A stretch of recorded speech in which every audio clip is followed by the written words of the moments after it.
5 సంవత్సరాలు మనం చూసాం.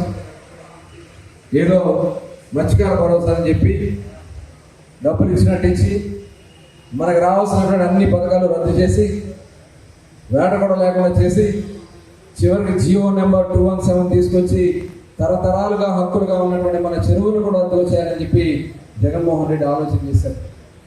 ఆ రోజు మనందరం కూడా పోరాటం చేశాం. పోరాటం చేస్తే కోర్టుకి వెళ్తే తాత్కాలికంగా ఆగింది. ఆ రోజున ఇంత దుర్మార్గమా? ఇలాంటి వ్యక్తి మనకు అవసరమా? అడుగుతున్న అవసరమా ఇలాంటి వ్యక్తి? రాష్ట్రం నుంచి తరిమి కొట్టాల్సిన అవసరం ఉందా లేదా నేను అడుగుతాను.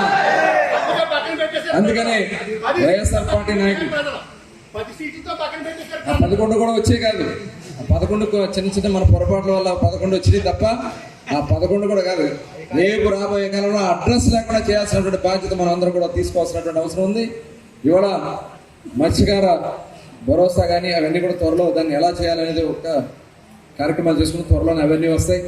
అదే కాకుండా ఇవాళ కేంద్ర ప్రభుత్వం ఫండ్స్ ఉన్నాయి మనకి, NFDP కానీ ఇలాంటి ఫండ్స్ చాలా ఉన్నాయి. అవన్నీ రాకుండా చేశాడు. మన రాష్ట్ర ప్రభుత్వం షేర్ కట్టాలి, అవన్నీ కట్టకుండా చేశాడు. త్వరలోనే ఖచ్చితంగా అవన్నీ కూడా స్కీమ్స్ తీసుకొద్దాం. పడవలు లేని వారికి పడవలు, వాళ్ళు ఏమైనా చదువుకునే పిల్లలు ఉంటే వాళ్ళకి కావాల్సినటువంటి కార్యక్రమాలు అన్నీ కూడా రేపు కార్యక్రమాలు చేసుకుందాం.